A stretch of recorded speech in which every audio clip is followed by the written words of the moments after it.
పరిశుద్ధ నామానికి మహిమ కలుగును గాక. దేవుడు ఈ కొత్త సంవత్సరంలోకి మనల్ని ప్రవేశింపజేశాడు. అందుని బట్టి దేవుని స్తోత్రం. హల్లెలూయా. అందరం చెప్తాం హల్లెలూయా.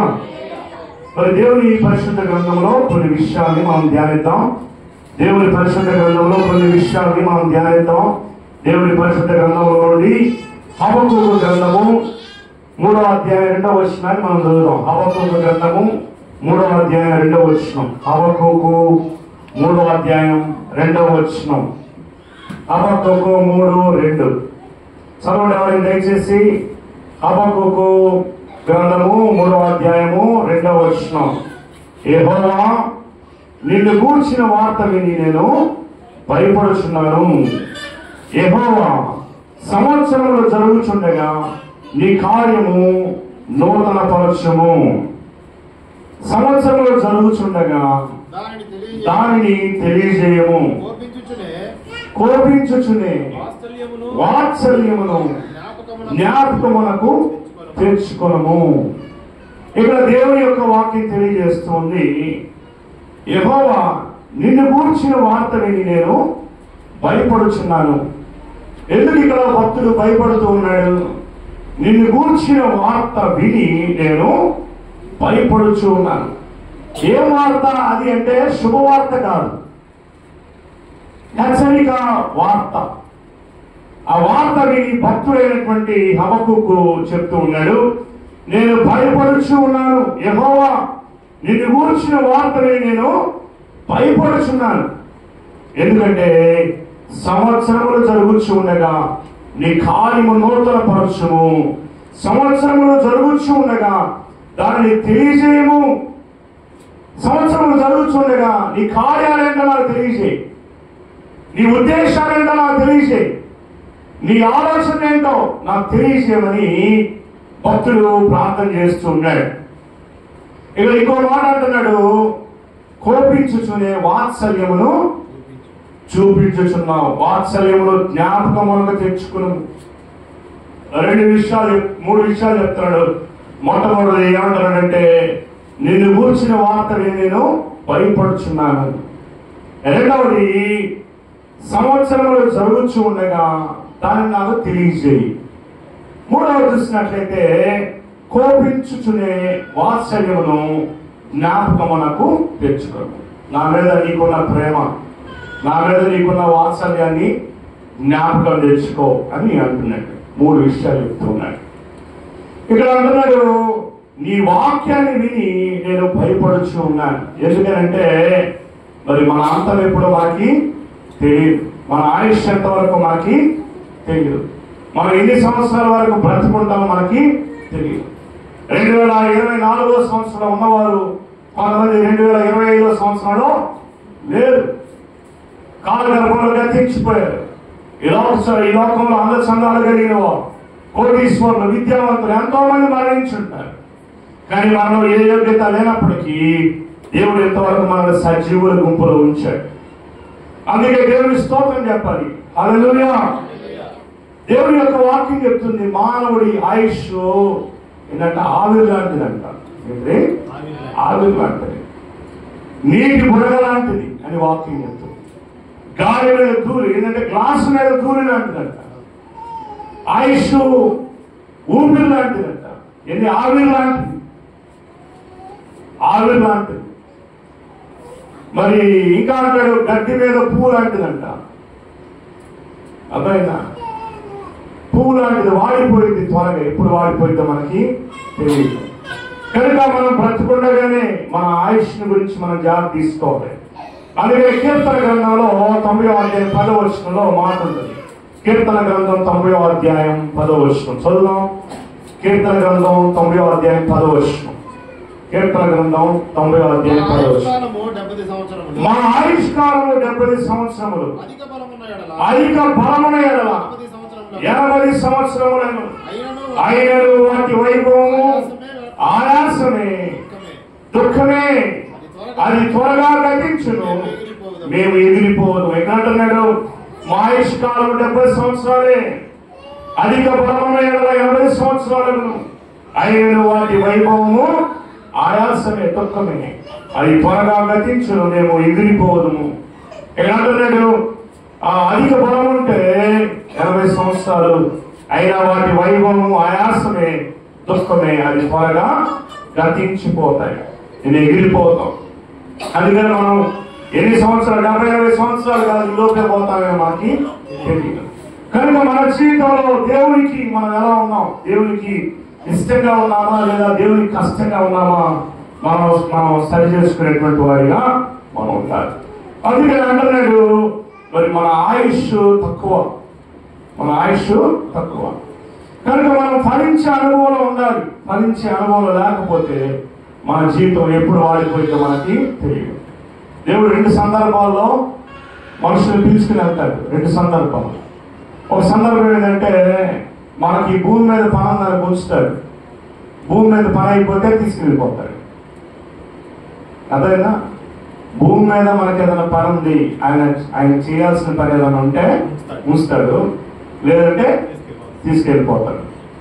పని అయిపోయిందంటే తీసుకెళ్తాడు, ఒకవేళ పని ఉందంటే ఉంచుతాడు.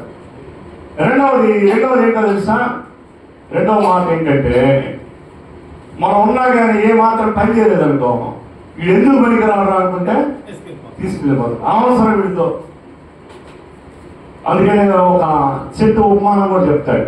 ఏం చెట్టు అది? అంజూరపు చెట్టు యొక్క ఉపమానం. చూడండి ఆ మాటని మత్తయి సువార్త 21వ అధ్యాయం 19వ వచనం. అప్పుడు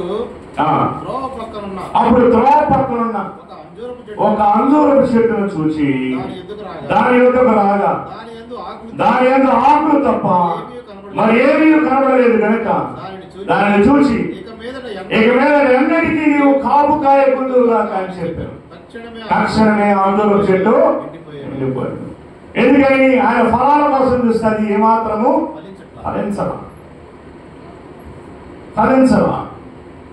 ఫలించబోయే ఏం చేశాడు దేవుడు? శపించేశాడు. ఎందుకు? నువ్వు ఉన్నా కానీ అనవసరంగా ప్రయోజనం లేదు. అర్థమైందా? ఇంకోటి చూద్దాం, చూడండి. లూకాసు సువార్త 13వ అధ్యాయం 6వ వచనం. ఆయన వారితో ఒక ఉపమానము చెప్పాడు. ఒక మనుష్యుని ద్రాక్ష తోటలో అంజూరపు చెట్టు ఒకటి నాటబడి ఉండెను. అతడు దాని పండుగలకు వచ్చినప్పుడు ఏమీ దొరకలేదు కనుక అతడు ఇదిగో 3 ఏళ్ల నుండి నేను ఈ అంజూరపు చెట్టున పండుగలకు వస్తున్నాను కానీ ఏమీ దొరకలేదు, దీన్ని నరికివేయము, దీని వలన ఈ భూమి ఎలా వ్యర్థమైపోవాలని ద్రాక్ష తోటమాడితో చెప్పారు. ఇక్కడ మనం చూస్తే ఇక్కడ ఏదంట, ఎక్కడికి వెళ్ళి వెతికాడు? ద్రాక్ష తోటలో అంజూరపు చెట్టు అంట. అదేంటి? ద్రాక్ష తోటలో అంజూరపు చెట్లు ఎందుకు ఉంటాయి అసలు? ఎందుకు ఉంటాయండి? ద్రాక్ష తోట అది, దాని అంజూరపు చెట్టు ఎందుకు ఉంటుంది? ద్రాక్ష తోట ద్రాక్ష చెట్లే ఉంటాయి, అంజూరపు చెట్టు ఎందుకు ఉంటుంది? ఇది దేనికి సాదృశ్యం అంటే, ఈ లోకంలో మనము అన్యుల మధ్య రక్షింపబడిన దేవుని బిడ్డలుగా మనం ఉన్నాం, ప్రత్యేకంగా ఉన్నాం. ఈ లోకంలో మనం ప్రత్యేకింపబడినటువంటి వారిని. లోకంలో నుండి ఆశ్చర్యకరమైన తన వెలుగులోనికి దేవుడు మనల్ని పిలిచాడు. లోకంలో ఉన్న అన్యులాగా ఉంటానికి కదా, ప్రత్యేకంగా ఉంటానికి. అందుకని వాక్యం ఏమని చెప్తుందంటే, మూర్ఖులైన ఈ తరం వారికి వేరై రక్షణ పొందని వాక్యం చెప్తుంది. మూర్ఖులైన ఈ తరం వారికి వేరే రక్షణ పొందండి అంటే, ఈ లోకంలో నుంచి వేరై మనం ప్రత్యేకమైన జీవితం జీవించాలని దేవుడు చెప్తున్నాడు. ఈ లోకంలో ఉన్న వారి వల్ల మనం ఉండడానికి కాదు, లోకంలో నుంచి ప్రత్యేకింపబడిన వారిగా మనం ఉండాలని దేవుడు కోరుతున్నాడు. అలాగే ఇక్కడ మనం గమనించినట్లయితే, ఇక్కడ అంజూరపు చెట్టు ద్రాక్ష తోటలో ఉంది. అంటే ద్రాక్ష తోటలో ద్రాక్ష చెట్లు ఉన్నారు, కానీ ఇక్కడ ప్రత్యేకంగా ఒక అంజూరపు చెట్టు ఉంది. మన జీవితాలు కూడా ఈ లోకంలో ప్రత్యేకింపబడినటువంటి వారిగా దేవుడు నిన్ను నన్ను పిలిచాడు. కనుక మనం ఈ లోకంలో ఎలా ఉండాలంటే ఫలించే వారిగా ఉండాలి. ఫలించే అనుభవంలో మనం ఉండాలి. అయితే ఇక్కడ మనం చూసినట్లయితే 3 ఏళ్ల నుండి పండ్లు వెదకవచ్చున్నాయి కానీ ఏమీ దొరకలేదు. దీన్ని నరికివేయము, దీనివల్ల ఈ భూమి ఎలా వ్యర్థమైపోవాలని ద్రాక్ష తోట మాలితో చెప్పారు. అయితే తర్వాత మాట చదువుతాం. అయితే వాడు నేను దాని చుట్టూ త్రవ్వి నేను త్రవ్వి ఎరువు వేయ మట్టుకు ఈ సంవత్సరం కూడా ఉండనివ్వండి. అది ఫలించినా సరే లేని ఎడలా నరికించి వేయమని అతనితో చెప్పారు. ఏడవలో తోటమాలి ఆయన ద్రాక్ష తోట యజమాని. ఒక సంఘంలో మనం ఉన్నప్పుడు ఆ సంఘానికి తోటమాలి ఎవరంటే దైవ సేవకుడు, పాస్టర్ గారు. దైవ సేవకుడు మరి ఏం చేస్తాడంటే వీళ్ళందరూ మనకు విజ్ఞాపన చేస్తూ ఉంటాడు, మొరపెడతా ఉంటాడు. అయ్యా ఈ సంవత్సరం కూడా ఉండని, ఈ సంవత్సరం కూడా ఫలిస్తాడు, చూద్దాం. ఇంకా మారు మనసు పొందలేదు, బాప్తీసం తీసుకోవాలా, ఈ సంవత్సరం కూడా ఎదురు చూద్దాం, బాప్తీసం తీసుకుంటారేమో, లక్ష్యం పడతారేమో, ఈ సంవత్సరం అయినా దేవుని కొరకు ఫలిస్తారేమో. ఏం ఫలాలు ఫలించాలి? ఆత్మ ఫలాలు. ప్రేమ, సంతోషము, సమాధానము, దీర్ఘశాంతము, దయాళత్వము, మంచితనము, ఆశా నిగ్రహము, ఇవన్నీ మంచి ఫలాలు. ప్రేమ ఉందా నాలో? ప్రేమ ఉందా? ద్వేషం ఉందా? ప్రేమ ఉందా? పగ ఉందా మనలో? ప్రేమ, సంతోషము, సంతోషం ఉందా? సంతోషం ఎప్పుడు దిగులే. దేవుడు ఇచ్చే సంతోషం మనం కలిగి ఉండాలి. దేవుడు మనలో ఉంటే సంతోషం కలిగి ఉంటాం. దేవుడు పెట్టడం సంతోషం ఉంటాం. లేదంటే ఎప్పుడు దిగులుగా డబ్బులు లేవు, తినడానికి లేవు, గుడ్డలు లేవు, అవి లేవు, ఈ లేవు అని బాధపడతా ఉంటాం. దేవుడు మనలో ఉంటే ఏమున్నా లేకపోతే సంతోషంగా ఉంటాం. అందుకని దేవుడు ఆత్మ ఫలాల్లో ఒక ఫలాన్ని సంతోషం అనేటువంటి ఫలాన్ని ఇచ్చాడు. అది ఉంటే నువ్వు సంతోషంగా ఉంటావు. నువ్వు ఫలించట్లేదంట, ఏమేమి లేవు, ప్రేమ లేదు, సంతోషం లేదు, సమాధానం లేదు, భార్యాభర్తల మధ్య సమాధానం లేదు, దీర్ఘశాంతం లేదు, ఎప్పుడు కోపమే, ఎప్పుడు తన్నుకోవడమే, అగాధలే, దీర్ఘశాంతం లేదు, దయాళత్వం లేదు, మంచితనం లేదు. మంచితనం ఉండదు. దుర్మార్గం, మోసం చేయటమే, అన్యాయం చేయటమే, అక్రమం చేయటమే. కానీ దేవుడు దేని కోసం చూస్తున్నాడు? ఆత్మ ఫలాల కోసం చూస్తున్నాడు. ఆత్మ ఫలాలు ఫలిస్తాడేమో, ఇంకా ప్రేమ వృద్ధి చెందుతాడేమో. ప్రేమ అనే ఫలం లేదు. ఎన్ని ఫలాలు ఉన్నాయి మీలో? ఒకసారి పరీక్ష చేసుకుంటారా? 9 ఆత్మ ఫలాలు ఉంటాయి. 9 ఫలాలు ఉన్నాయా మనలో? అంత రెఫరెన్స్ చెప్పు. గలతీ 5వ అధ్యాయం 22వ వచనం. గలతీ 5:22. దీనిలో ఉన్న ఆత్మ ఫలాలు మనలో ఉన్నాయా లేవో పరీక్ష చేసుకోవాలి. మంచితనం ఉందా? దీర్ఘశాంతం ఉందా? ఎదుటివారి దయ కలిగి ఉన్నామా?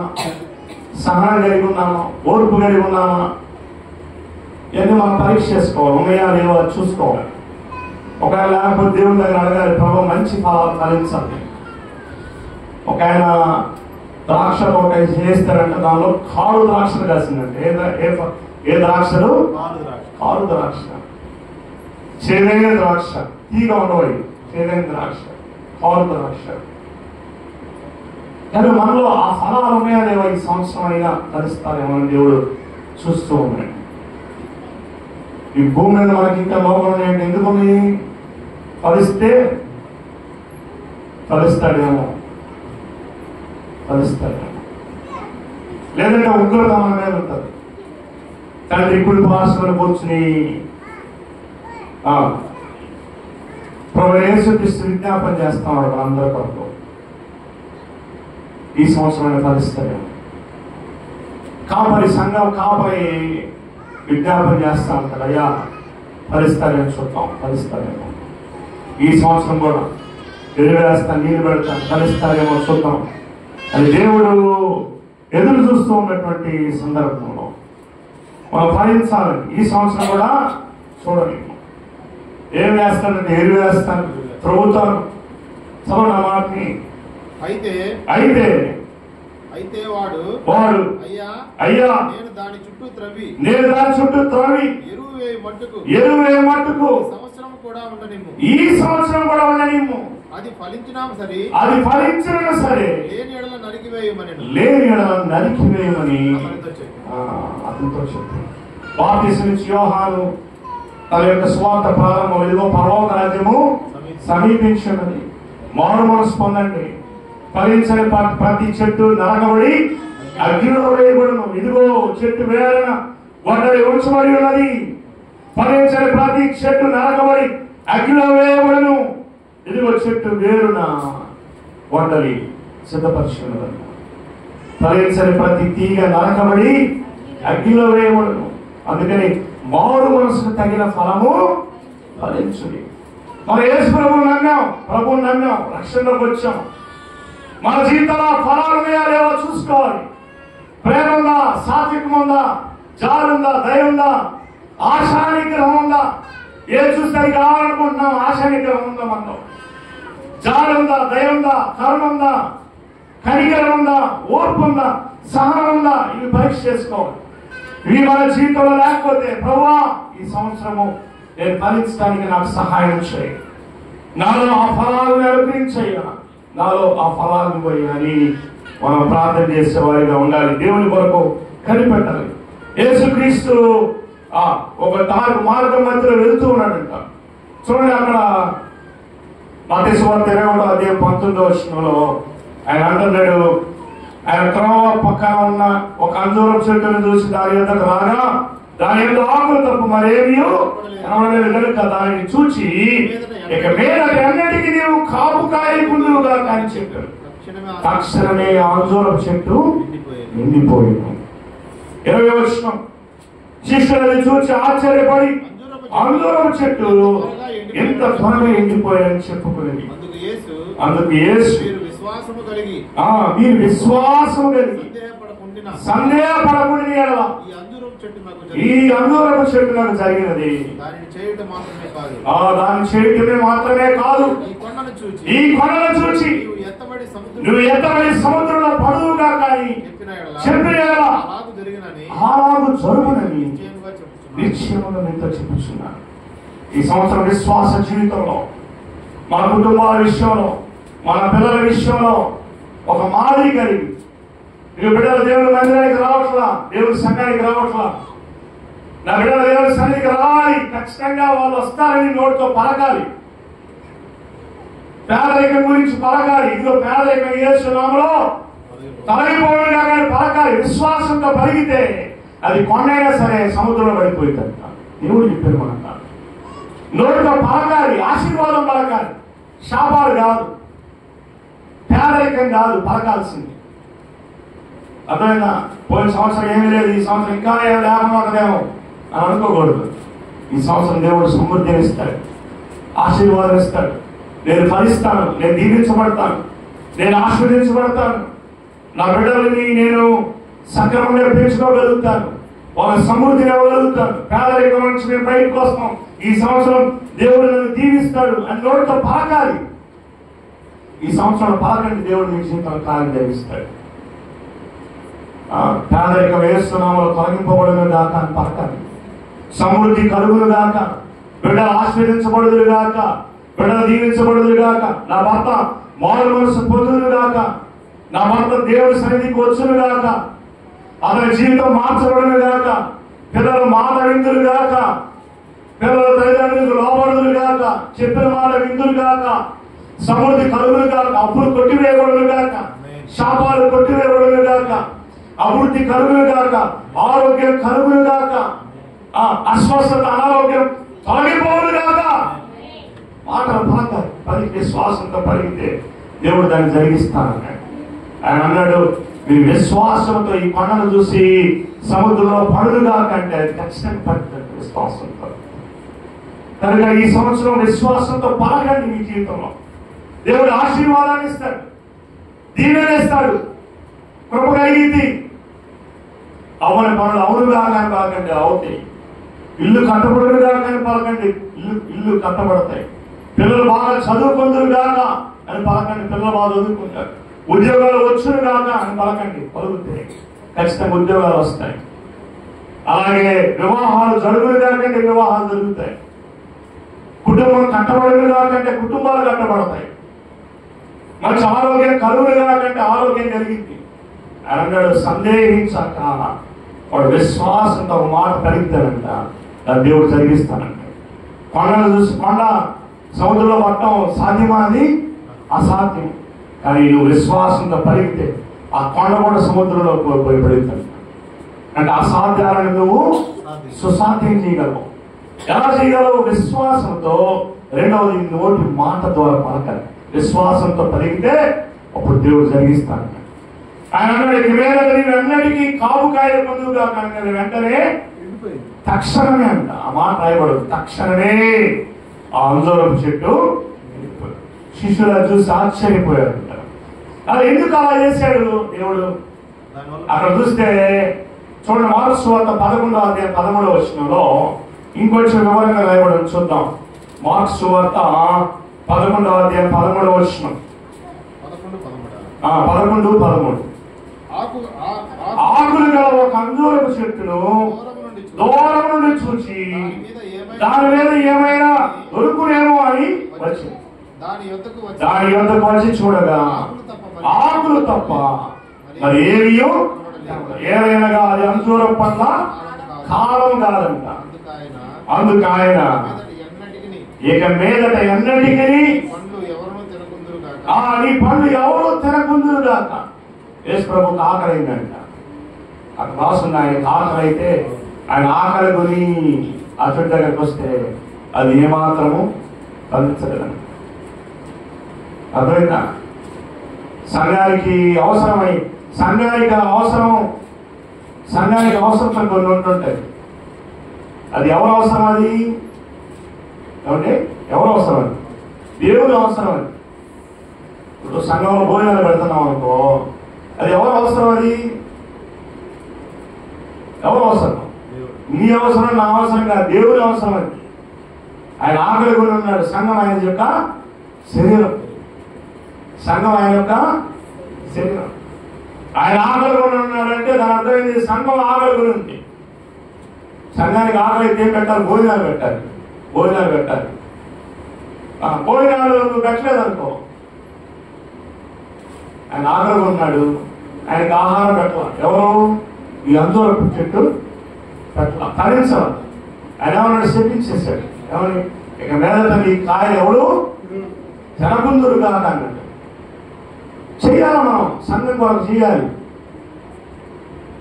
అర్థమైందా? సంఘంలో ఉన్న అవసరం, సంఘానికి భోజనం అవసరం అంటే పెట్టాలి. సంఘానికి లైటింగ్ అవసరం, లైటింగ్ కట్టుకోవాలి. సంఘంలో ఉన్న పనులు చేయాలి. నేను చేయలేను, నా జాత కాదు, నేను ఇవ్వలేను అంటే ఆయన కూడా అంటాడు, ఇంకెన్నటికీ నువ్వు ఫలించలేకంటాడు. అర్థమైందా? నీకన్నటికీ నువ్వు, ఆయన అన్నాడు, నువ్వు అన్నటికీ ఇక ఫలించనుకుంటా. చేయగలిగి ఉండి, శక్తి ఉండి, చేయగలిగి ఉండి, నా వల్ల కాదు, నేను చేయలేను, నేను ఇవ్వలేను, సంఘానికి నేను భోజనానికి నేను ఇవ్వలేను, నా వల్ల కాదు అన్నప్పుడు నీ జీవితం అంతే. ఇంకా ఎప్పుడైతే నువ్వు గుప్పిళ్ళు విప్పుతావో దేవుడు వాటిని ఆశీర్వదిస్తాడు. నువ్వు గుప్పిళ్ళు విప్పితే, నీ చేయి చాపితేనే దేవుడు ఆ చేతిలో నీకు దానాన్ని పంపిస్తుంది. నువ్వు ఎప్పుడైతే ఇవ్వటం ఇస్తావో అప్పుడు ఆటోమేటిక్గా ఆశీర్వాదం జరుగుతుంది. అర్థమంట? సమృద్ధిగా వెదజల్లి ఆశీర్వాదం పొందువారు కలరన్న వాక్యం. ఇంకా వాక్యం చెప్తుంది, తగిన దానికంటే తక్కువ ఇచ్చి లేమికి వచ్చేవారు కలరు. తగిన దానికంటే తక్కువ ఇచ్చి లేమికి వస్తారంట. వాళ్ళని అసలు డబ్బులే తీరు. సంఘం కొరకు ఏమాత్రం ఖర్చు పెట్టరు, దేవుని సేవ కొరకు ఖర్చు పెట్టరు, సంఘం కొరకు ఏం పెట్టరు, కానుక ఎవరు ఏమవుతుంది? వాళ్ళ జీవితాలు ఎప్పుడు దరిద్రంలోనే బతుకుతుంటారు. చేతులతో తీయరు, చేతులతో ఇవ్వరు కాబట్టి ఏమాత్రము ఫలింపు ఉండదు, ఆశీర్వాదం ఉండదు. ఎప్పుడు అదే దరిద్రంలో బతుకుతూనే ఉంటారు. మనం ఎప్పుడైతే ఇవ్వటం చేస్తామో, ఎప్పుడైతే ప్రభు పరిచర్యని ప్రేమించి మనం చేస్తామో, అప్పుడు మన జీవితంలో ఆశీర్వాదం కలిగింది. మనం ఇస్తామనంటే మన జీవితంలో సమృద్ధి వస్తుంది. ఏమంటే నీళ్లు తీసే కొన్ని లోపల ఓట వస్తుంది. ఏమొస్తాయి? ఓట. ఆ నీళ్ళు అంతా అలాగే ఉంటే పాచిపెట్టిపోతాయి. అర్థంగా తీసే కొన్ని ఓట. ఇక్కడ అంటున్నాడు ఏంటంట, చూడండి ఆ మాటను మనం చూద్దాము. 11వ అధ్యాయం 13వ వచనం, మార్క్స్ 11:13. ఆకులు గల ఒక అంజూరపు చెట్టును దూరం నుండి చూచి దాని మీద ఏమైనా దొరుకునేమో వచ్చిన దాని ఎందుకు వచ్చి చూడగా ఆకులు తప్ప మరి ఏమియో ఏమైనా అంజూర పండు కాలము. తర్వాత ఏం జరిగింది? అందుకాయన ఇక మీద ఎన్నటికి నీ పండ్లు ఎవరు తినకుందురు గాక అని చెప్పాను. అది ఆ శిష్యులు విన్నారు. బాబా వాళ్ళు వచ్చి చూసేలేకే అందరం చెట్టు నిండిపోయింది. నువ్వు దేవుడికి వనికి రాబోదు, ఇంకెందుకు నీ జీవితం చెప్పు. దేవుడు ఇచ్చిన ఆరోగ్యం, దేవుడు ఇచ్చిన ప్రాణం, దేవుడు ఇచ్చిన దానము, దేవుడు ఇచ్చిన శక్తి, ఆయన కొరకు ఉపయోగపడాలనే దేవుడిని గుర్తించి నీకు ఉందానికి. దేవుడికి ఉపయోగపడకపోతే నువ్వు ఎందుకు దేవుని కొరకు? ఆయన ఏం చేస్తాడంటే ఎండిపో అంటాడు. అంతే, ఎండిపోతావు. ఇక మీద అన్నిటికీ కాపు కాయకుందు కాదన్నాడంటే చాలు, ఇంకైపోయింది. ఇంకన్నిటికీ నీలో ఫలాలు, ఇక అన్నిటికీ ఫలించు నువ్వు. అప్పుడు నీకు కూడా తినడానికి ఏముండవు. ఇప్పుడు నీకు వచ్చే ఫలాలు ఎదుటి వారికి ఉపయోగపడతాయి అనుకో. అమ్మయ్య, వీడి వల్ల కొంతమందికి ప్రయోజనం ఉంది, వీడి వల్ల సంఘానికి ప్రయోజనం ఉంది, వీడి వల్ల సంఘానికి ఉపయోగం ఉంది, వీడి సంఘానికి కావాలని దేవుడు చూస్తాడు. సంఘానికి పనికి రాకుండా, దేవుడి పనికి రాకుండా, నువ్వు ఎందుకు పనికి రాకుండా ఉన్నావు అనుకో, దేవుడు అంటాడు ఇంకెందుకు అనవసరం చెప్పడం అనుకుంటాడు. ఏమంటే సంఘంలో భోజనాలంటే ఒక్కరు పట్టించుకోదు. సహాయం చేద్దాం, వెళ్దాం, ఏమన్నా మనం పని చేయాల్సింది ఏమన్నా ఉందేమో. సంఘంలో క్రిస్మస్ పండుగ వస్తుంది, జనవరి వస్తుంది, కాగితాలు ఎత్తించడానికి వెళ్తాం, సున్నం కొడదాం, వెళ్ళి కాగితాలు ఎత్తిద్దాం, ఆ నక్షత్రాలు ఎన్ని కడదాం, డెకరేషన్ చేద్దాం. మనకేం పని? మనం తిని ఇంట్లో కూర్చుందాం, మనకేం పని? వాళ్ళే చూసుకుంటారు. సంఘానికి ప్రయోజనం లేకుండా, దేవుడికి ప్రయోజనం లేకుండా, అక్కడ ప్రజలకు ప్రయోజనం లేకపోతే దేవుడు ఏం చేస్తాడు? ఈ అందరం చెట్టుని ఏ విధంగా అయితే శపించాడో అలాగే నీ జీవితాన్ని కూడా శపించాడంటే ఇక మీద అన్నిటికీ నీ ద్వారా ఎవరికి ఉపయోగం? సంపాదించుకుని తినమన్నా దేవుడు భూమి మీద పంపింది. ఎందుకు పంపాడు? నీ కోసం, నీ కుటుంబం కోసమా? అడుగుకునేవాడికి మన కాడ ఏం తెలుసా? అడుగుకునేవాడు వాడి కోసం వాడు బతుకుతాడు. అందుకనే వాడు ఎప్పుడు అడుగుకుని తింటానే ఉంటాడు. అర్థమైందా? అడుక్కునేవాడు ఎందుకు అడుక్కుంటాడంటే నేను నా కోసం, వీళ్ళందరి కోసం నేను ఎందుకు కష్టపడాలి, వీళ్ళందరి కోసం నేను ఎందుకు జీవించాలి అని అనుకుని ఇంకా రోడ్డు మీదకి వెళ్ళి వాడి కోసం వాడు అడుక్కుంటా బతుకుతూ ఉంటాడు. అంతే. మన జీవితం అనేకులకు ఆశీర్వాదకరంగా మార్చబడాలంటే మనం ఎదుటి వాళ్ళకు ఉపయోగపడాలి. మన ద్వారా కుటుంబం, సంఘము, సమాజం ప్రయోజనకరంగా ఉండాలి. అన్నాడు. అది మరి యేసయ్య చూస్తే ఆఖరి కొని అంజూరపు చెట్టు దగ్గరికి వస్తే ఏమాత్రము ఫలాలు లేవంట. ఎందుకు లేవు? మరి అంజూర పండ్ల కాలం కాదు. మరి ఎందుకు నువ్వు అంజూర పండు కావాలనుకుంటున్నావు? ఎప్పుడు ఫలిస్తా ఉన్నారు అసలు అది ఆ సీజన్ కాదు. సీజన్ కానప్పుడు ఎలా ఫలిస్తారు? నువ్వు అంటావు ఏమండి మాకు పనులు ఏమండి, అందుకని మా దగ్గర డబ్బులు లేవు, నాకు శక్తి సామర్థ్యాలు లేవు, బలం లేదు, ఆరోగ్యం లేదు. అర్థమైందా? లేనప్పుడు ఎక్కిస్తానండి. అది ఆ కాలం కాదు, ఎక్కిస్తాం. అది కోతకాలం కాదు. కోతకాలం లేకపోతే పండ్లు వస్తాయి. వాళ్ళు శిబిరిస్తున్నారు. ఇది రైతు ఆయన అంత శిబిరిస్తుంది. కోతకాలంలో పండే కాలంలో వెళ్ళి నువ్వు ఎదిగే దొరుకుతాయి. నువ్వు కోతకాలం లేకుండా వచ్చి అడిగితే ఏంటి దాని అంతర్యాత్ర ఏంది? దానిలో ఉన్న యొక్క ముఖ్యమైన ఉద్దేశం ఏంది? అది నీ జీవితానికి, నా జీవితానికి, మనందరి జీవితానికి సాదృశ్యం. అర్థమైందా? అది అంజూర పండ్ల కాలం కాదు. అయినా కానీ ఆయన వెళ్ళి కాయలు కావాలని చూశాడు. ఆడేం కాయలు లేవు. వెంటనే క్షమించేశాడు. నువ్వు మారిపోదు కాదన్నాడు. ఏమాత్రం కరెక్టేనది? కరెక్టా? పండ్లు వచ్చే కాలంలో నువ్వు పండ్ల కోసం చూస్తే ఉంటాయి. పండ్లు కాయని కాలంలో వెళ్ళి దాని సిమెంట్స్ టెంపరీ రైతు. కానీ దేవుడి యొక్క ఉద్దేశం ఏంటంటే ఒక క్రైస్తవుడు ఎల్లప్పుడూ ఫలిస్తూ ఉండాలి. ఒక సీజన్ కాదు, ఎండాకాలం, వానాకాలం, శీతాకాలం, లేదంటే ఫలించే కాలం కాదు. ఒక క్రైస్తవుడు ఎల్లప్పుడూ ఫలించాలి. అందుకే వాక్యం ఏం చెప్తుంది? కీర్తన 1వ అధ్యాయం ఏమంటుంది? అతడు దివారాత్రులు వాక్యాన్ని ధ్యానించిన అట్టివాడు నీటి కాలువ నాటబడిన వాడై ఆకువాడక తన కాలంలో ఫలమిచ్చే చెట్లు ఉంటాడంట. నీటి కాలువ నాటబడితే నువ్వు ఎలా ఉంటావు? ఎప్పుడు పచ్చగా ఉంటావు, ఎప్పుడు ఫలిస్తూనే ఉంటావు. ఎండాకాలం లేదు, వానాకాలం లేదు, శీతాకాలం లేదు, ఎల్లప్పుడూ ఫలిస్తూనే ఉంటావు. దేవుడు నిన్ను అలా ఉండాలి అని కోరుకుంటున్నాడు. నువ్వు నీటి కాలువ ఉంటే కదా నువ్వు ఫలిస్తానికి. యోహాను సువార్త 15వ అధ్యాయంలో రాయబడి ఉంది కదా, తీగ ఏమన్నాడా? ఒకడు ద్రాక్షవల్లి తీగ యందు నిలిచి ఉంటేనే అది బహుగా ఫలిస్తుందంట. ఎవడు నా యందు నిలిచి ఉండేనో వాడు బహుగా ఫలించును. ఎలా ఫలిస్తాడంట? బహుగా ఫలిస్తాడు. నువ్వు ఫలించకపోతే దాని అర్థం ఏంటి? ఆయనలో నిలిచి ఉండలేదంటే. నువ్వు ఆయన ఎందుకు నిలిచి ఉంటే ఫలిస్తావు. ఆయన అంటున్నాడు, ఎవడు నా యందు నిలిచి ఉండేనో వాడు బహుగా ఫలించు. ఫలించు తీగ మరి ఎక్కువగా ఫలించాలని దానిలో పనికిరాని తీగను తీసి పారేయాలంట. నువ్వు ఫలిస్తున్నావు, కొంచెం ఫలిస్తున్నావు అనుకో, అలాగే ఫలిస్తావు అన్నకూడదు. ఏం చేయాలి? పనికిరాని తీగలుంటే తీసి పారేయాలి.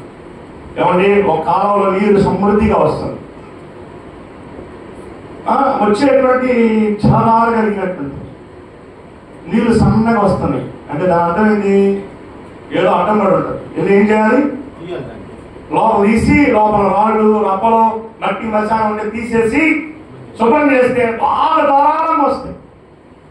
అంటే నీలో పనికిరాని తీసేయాలి. ఫలించు తీగ మరి ఎక్కువగా ఫలించాలంటే పనికిరాని తీగ తీసేయాలి. పనికిరాని ఏమో చూసి వాటిని పారేయాలి. స్వార్థము, కోపము, గర్వము, అహంకారము, సోమర్థనము ఉందే వాడిలో. పని చేయకుండా, పనికి పోకుండా ఇంట్లో కూర్చుని ఉన్నావేమో, కష్టం చేయకుండా ఉన్నావేమో, సోమర్థనమేమో. నీకు ఇచ్చిన పనిని శక్తి వంచన లేకుండా కష్టపడి పని చేస్తున్నావా? నిన్న ఒక ఆయన పనికి వచ్చాడు ఇంటి దగ్గర. అతను ఎలాంటి వాడు? మూగి వ్యక్తి. ఎలాంటి వ్యక్తి? మూగ వ్యక్తి. కానీ పనికి మాత్రం దిగుతానంట, అద్భుతంగా పనిచేస్తాడు. వేసి చెప్తాడు నాకు, ఏమండి అందరూ పని చేస్తారు కానీ ఈ మూగతలాగా ఎవరు పని చేయలేండి, అంత బాగా చేస్తాడు. పైన వేసుకుని మరీ చేస్తాడంట, కనిపించుకుని మరీ చేస్తాడంట. నాకు ఎప్పుడు డబ్బులు కావాలన్నా కానీ అతన్ని అడుగుతాను అంటాడు. వేస్తూ ఎవరు అడుగుతాడంట? పనోడిని అడుగుతాడంట. పనోడు ఏమంటున్నాడు? ఏంది ఇవన్నీ నిలబెట్టారు, నువ్వేమంటావా, చేయమంటావా అంటున్నాడు. సమృద్ధి ఆయనకుంది. ఎందుకుంది?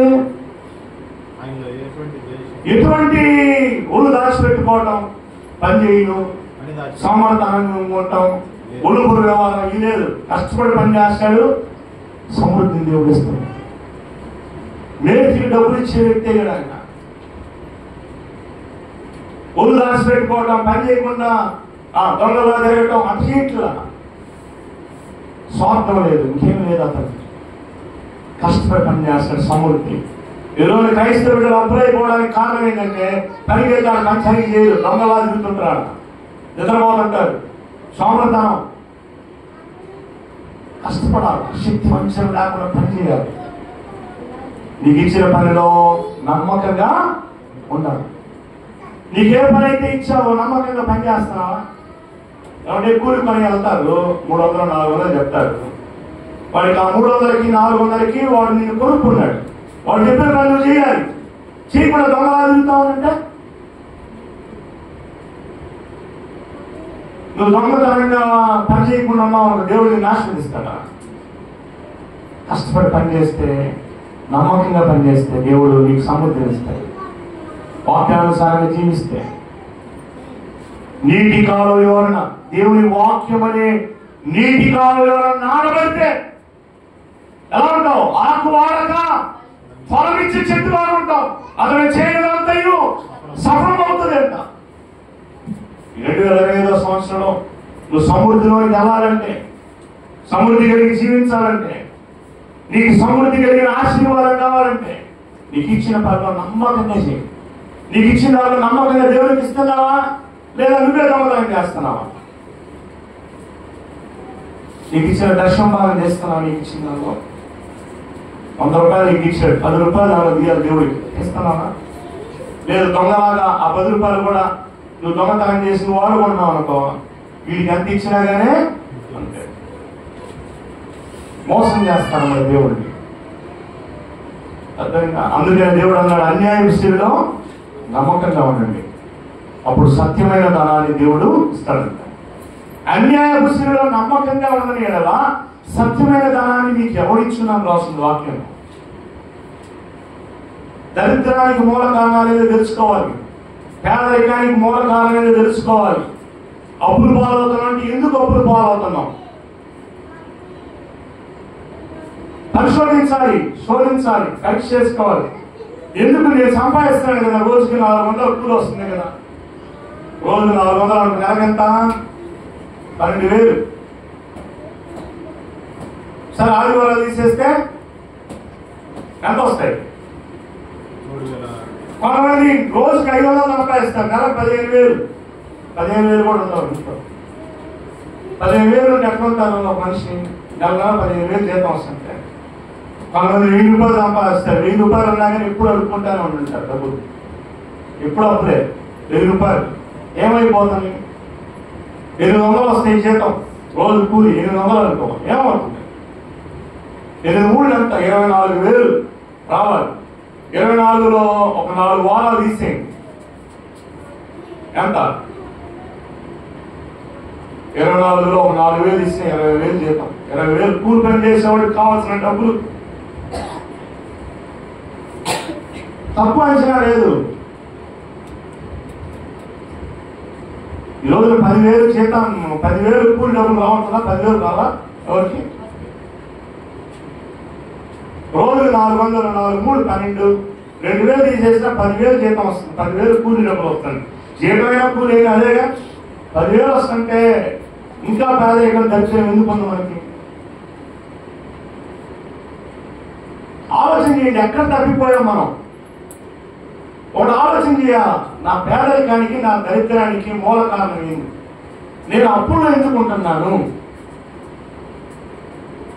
అప్పుల్లోకి ఎందుకు వెళ్ళిపోయాను? ఒకవేళ వేస్ట్ ఖర్చులు ఏమైనా చేస్తున్నావా? కొంతమంది వేస్ట్ ఖర్చులు చేసి కుటుంబాన్ని కూడా చేస్తారు. అర్థమైందా? అప్పు అనేది ఎలాంటిదంటే అదొక అగ్ని లాంటిది, ఏదో ఒక తగలబెట్టింది. అప్పు చేయకూడదు. అప్పు చేస్తామంటే అదొక అగ్ని లాంటిది, నేను తగలబెట్టిద్ది. ఇచ్చేవాడు అంటే తీసుకుని వస్తానే ఉంటాడు. ఇంకా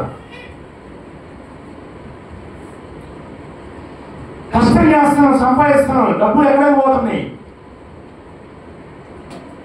ఏమైపోతున్నాయి? టెస్ట్ చేసుకోవడం, ప్లానింగ్ ఉండాలి. ఈ కుటుంబానికి ఎంత సంపాదిస్తున్నాం, ఎంత ఖర్చు పెడుతున్నాం, ఎంత వస్తున్నాయి, ఎంత పోతున్నాయి, వచ్చిన దానిలో నమ్మకంగా దేవునికి ఇస్తున్నామా లేదా? దేవునికి ఈపోయినా కానీ దరిద్రం పట్టుకునింది, మనకు అప్పులు పాలవుతాం. మనకు వచ్చిన దానిలో దేవునికి ఈపోయినా దరిద్రం పట్టుకునింది, అప్పులు పాలైపోతాం. నేనేమన్నానంటే 2024లో నీ జీవితం ఆశీర్వాదకరంగా మార్చబడిందా లేదా? 23 కంటే 24 మెరుగు అయ్యావా లేదా? 24 కంటే 25 మెరుగు అవ్వాలి.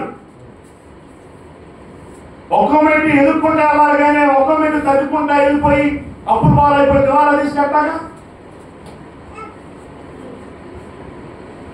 ఫలించేది ఆశీర్వాదం ఏది?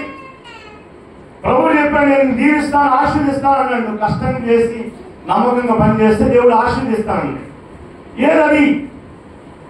ఎక్కడ నీ ఆశీర్వాదం దొంగిలించబడుతుంది, ఎక్కడ నీకున్న దీవెనలో పోతాయి అనేది పరీక్ష చేసుకోవాలి.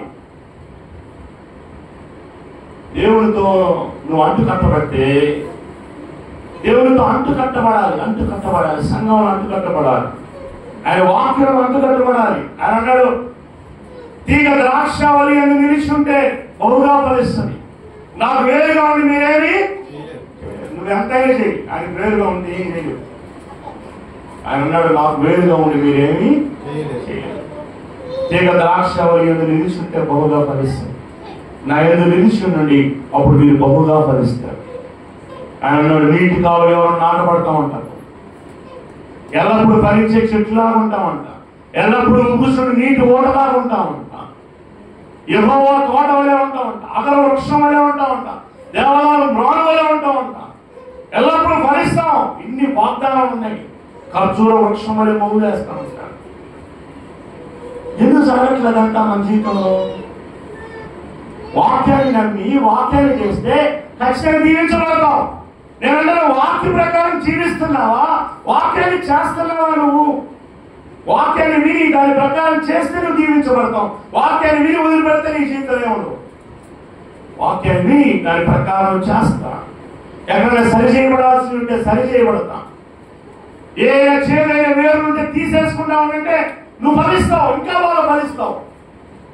ఏమంటే పాస్టర్ నేను ఫలిస్తున్నాను, మంచిగా ఫలిస్తున్నాను అన్నావు అనుకో, ఇంకా చేదైన వేరు ఉన్నాయేమో తీసేసుకో, ఇంకా బాగా ఫలిస్తావు. ఆయన అంటున్నాడు, ఫలించి తీగ మరి ఎక్కువగా ఫలించాలంటే పనికిరాని తీగల్ని తీసి పారవేయాలంట. ఆయన చూశాడు, అక్కడ చూస్తే ఏమాత్రం ఫలించాడు, వెంటనే దాన్ని చూసి శపించాడు. కనుక ఈ సంవత్సరం ఆయన ఫలిస్తారా? దేవుడు అడుగుతున్నాడు. ఈ సంవత్సరం ఆత్మలో నువ్వు ఫలిస్తే భౌతికంగా నువ్వు ఫలిస్తావు. ఆత్మలో ఫలాలు లేకపోతే భౌతికంగా కూడా ఏం ఫలించలేదు.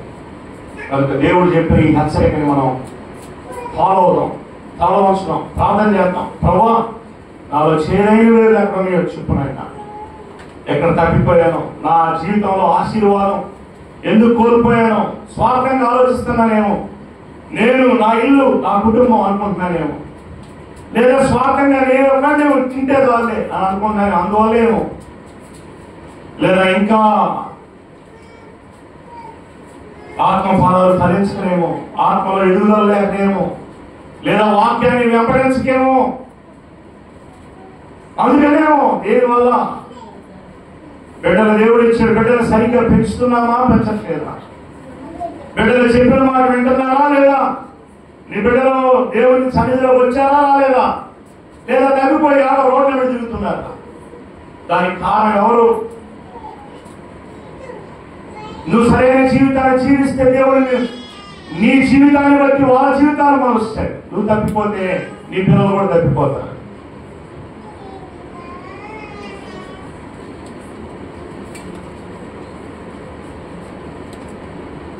నిన్ను బట్టే నీ పిల్లలు, నీ జీవితం సరిగ్గా ఉంటే నీ పిల్లల జీవితాలు కూడా సరిగ్గా ఉంటాయి.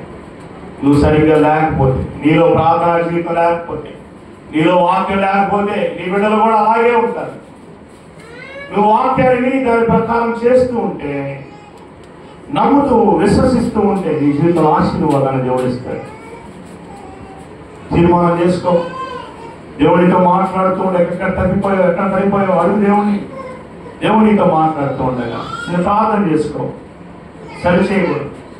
ప్రార్థన చేసుకున్నాం. పరిశుద్ధుడా, భయగలిగిన తండ్రి నీ వందనాలు, స్తోత్రాలు. ఫలించే అనుభవంలోకి మేము వెళ్ళాలి. యేసేపు పాపాన్ని అసహించుకున్నాడు, పాపాన్ని విడిచిపెట్టాడు. అందుకనే యేసేపు ఫలించని కొమ్మ, ఓడ యొక్క ఫలించని కొమ్మ. దాని రెమ్మలు గోడ మీదకి వ్యాప్తి చెందుతున్నాయి. ఆ ఇంట్లోనే కాదు, ఆ ఫలాలు చుట్టుపక్కల ప్రాంతాలు, ఆ చుట్టుపక్కల ఉన్నటువంటి ఇళ్ళందరిలోకి ఆ కొమ్మలు వెళ్ళిపోయి ఫలించాయి. యేసేపు ఫలించని కొమ్మ. ఎందుకు యేసేపు ఫలించాడంటే యేసేపు నీతిమంతుడు, వాక్యాన్ని విని వాక్య ప్రకారం జీవించాడు. పాపాన్ని చేయమని ప్రేరేపించిన పాపాన్ని చేయలేదు, పరిశుద్ధుడిగా జీవించాడు. మీరన్నారు నీతిని బట్టి, నీ నీతిని బట్టి నీ గుణాల మధ్యని దాన్ని సెలవించావు. అయినా నీతి కలిగి ఉంటే నువ్వు దీవిస్తావు. అందుకని అన్నావు, నీతి మంతులు ఖర్జూర వృక్షం వలె మౌలేను అంటున్నావు. అయినా మేము అలాగా ఖర్జూర వృక్షం వలె మోవేడని ఎల్లప్పుడూ ఫలించాము. అది అందరూ పండ్ల కాలం కాదు, అయినా కానీ ఆయన అందరూ పండ్ల కోసం వెతికారు. అలాగే ఒక క్రైస్తవ జీవితం దానికి సాదృశ్యంగా ఉంది.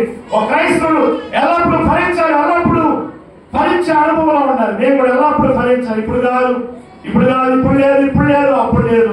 అలాగే ఎల్లప్పుడూ ఫలించే అనుభవం, ఎల్లప్పుడూ సిద్ధ మనసు కలిగి చేయాలి, దేవుని కొరకు చేయాలి, దేవుని కొరకు ఇవ్వాలి అనే ఆలోచన కలిగి ఉన్నప్పుడు నేను జీవించబడతాను. దేవుని కోసం ఏం చేయలేను, ఇవ్వలేను, దేవుని కోసం ఏం చేయలేను అని అనుకుంటే దరిద్రమే, పేదరికమే. అలాంటి అనుభవంలోనికి మేము వెళ్ళకుండా సముద్రంలోకి వెళ్ళాలంటే నీ కొరకు మేము ఏదైనా చేయాలి, నీ కొరకు కష్టపడాలి, నీ కొరకు ఇవ్వాలి, నీ కొరకు మేము చేతులు చాపితేనే మేము జీవించబడతాం.